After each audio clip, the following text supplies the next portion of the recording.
Okay, so welcome back to another episode of Chibi Force. We're gonna be talking today about another anime that we saw, and what it's called in English is called "When Supernatural Battles Become Commonplace."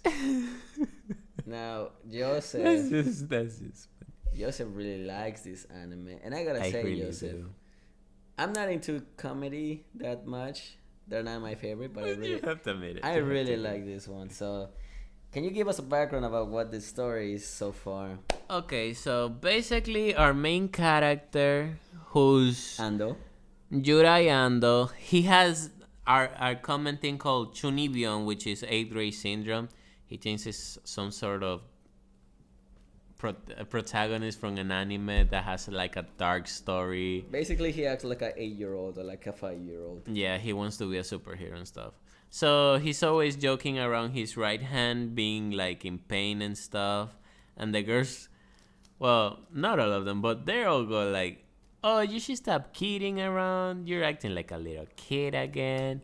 The airhead one calls the police every time. Yeah, that was...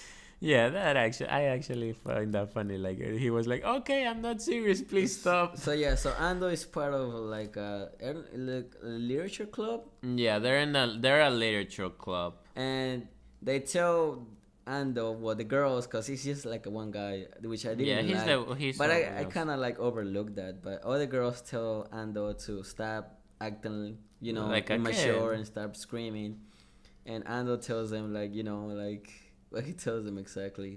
He goes like, "Oh, I only do that to joke." Even though he's joking around, what if it happens one No, day? yeah, like he started like saying Yeah. everything really serious, and I don't know where like. No, but the thing that got me is like he extending his hand and he goes like, no. First he asks, "What's the name of the girl with the red hair?"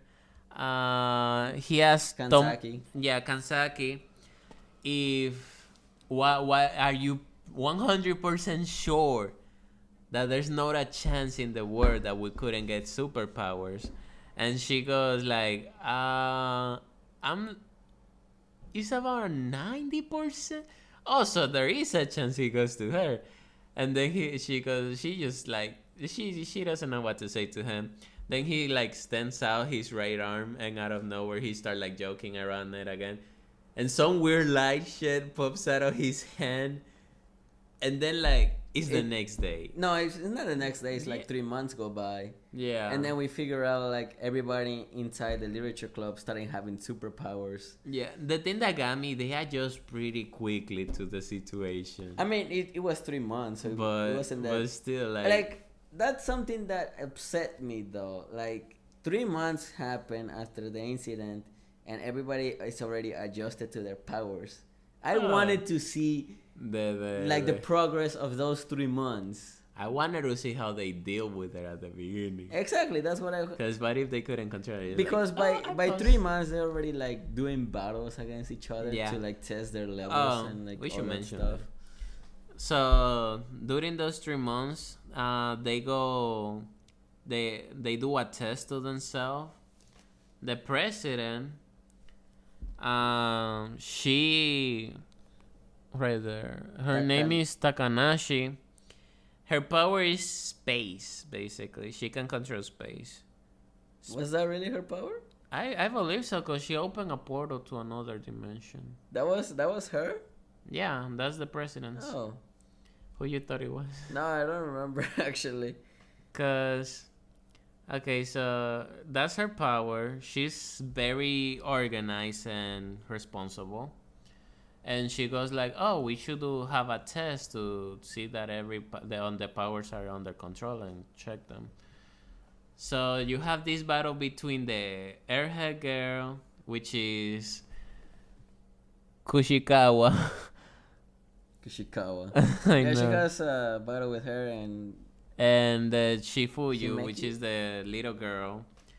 Now, those freaking powers they have, I don't know how to express my envy to them. They were actually some pretty cool powers that they have. Yeah, like one of them can control like the elements, And the other can materialize anything out of her mind. Basically, she's like the Green Lantern, but I think instead of everything looking green, it looks like their own color. Yeah, but she likes black a lot because I see like all her creations are black. Yeah, I mean, who knows? But like, I want to see where they go from here. I mean, okay, so for starters, the elemental girl, she created magma, so we know that they can use their power creatively. Yeah, they don't can. like just put it like, oh, I can use just one thing at the time. The other girl, the little girl, like when that happened, she created an even stronger floor, which I found pretty weird because she's a little girl, so she's pretty smart for her age, I suppose. Although like she also acts like a little kid, like when the guy was joking around that he's something. She got scared. Yeah, there's a part where like Ando scares her by accident and she starts crying. And I'm like, what are you staying crying for? But yeah, at first though, I thought Ando was gonna be like, because he's always really happy, so I thought he was gonna get annoying. But like, as the more I watched, the more I started to like Ando. Like, he was actually pretty funny. Oh yeah, also Kansaki, her power is she can control time. But something that really cracks me up is during this process, if she wants to move something, she has to carry it. It takes her a while. So when she's not part of it and everybody's like normal, she's so tired from carrying stuff. Was she tired? I don't think I saw her tired. No, she wasn't like there, but they told her like, oh, you want to take a rest because you carry us all the way here. And she was like, oh, thank you for considering that. Yeah.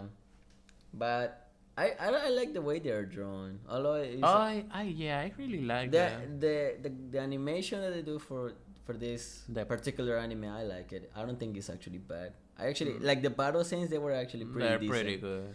But we'll see. Oh, another thing, the most funniest part out of this episode, Ando's power. Oh god. That's just hilarious. No, like, okay, so Ando's power is that. Wait, not yet. Like, let's just build up. Like, okay, so there's this random girl. She's this school president.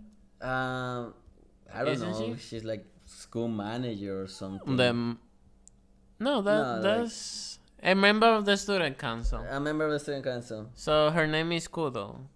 Mirei Kudo. Mirei Kudo. So what she does is she goes in the room talking about like how they're being noisy and stuff.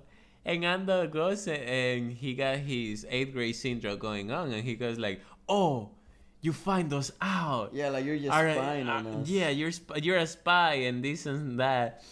And out of nowhere, she goes like, how do you know? I've been spying on you for days. Now, I will steal your They build up to a fight. And he goes like, oh, I'll take care of this then. And he goes all cool and stuff. And then, boop, a blue flame comes out of why did they battle? It was a black flame. Oh, so she was show about the secret. Or what? She wanted to fight. I don't know. For whatever reason, Ando and the school council or the student council start fighting, and Ando reveals his power, which is just a black flame that he has on his hand, a really small one.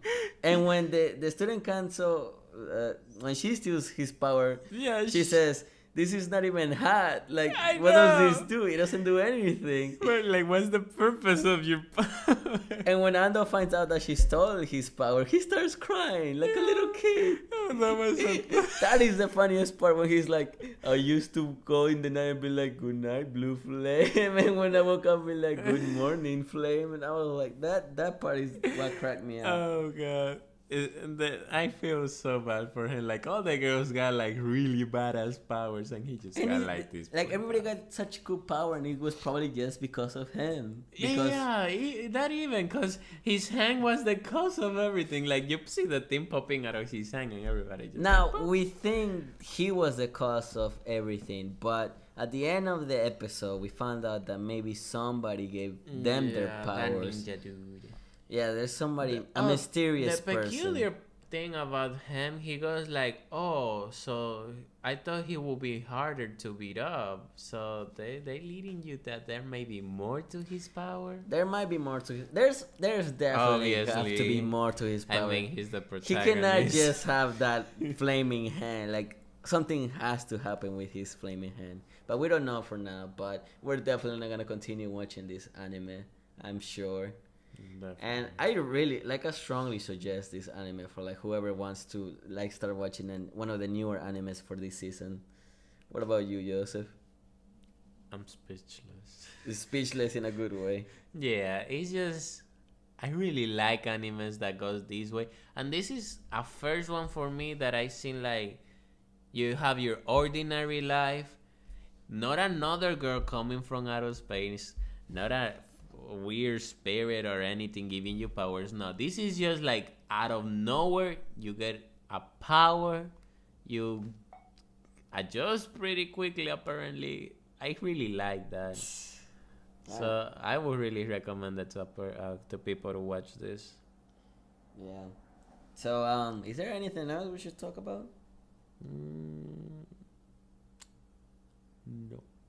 Well, I guess this is pretty much it for like this episode. Like I said, and like Joseph said, we strongly recommend it. Please follow with us because we're gonna do reviews for this, for every episode. As not as soon as they come out, obviously, but look forward to us talking about these episodes in the near future, and like mostly once every week. We haven't had time to record properly, but we We'll will. figure our schedule. We will. Don't worry, guys. We're getting there. But thank you for watching. Or listening. Thank you for listening. Yes, of course, because I don't have my camera right now. Yeah. But we'll talk to you guys later. We should get a catchphrase. Thank you for watching. Thank you for listening. And my name is Misao, and this is Joseph. and we'll catch you guys later. Bye bye.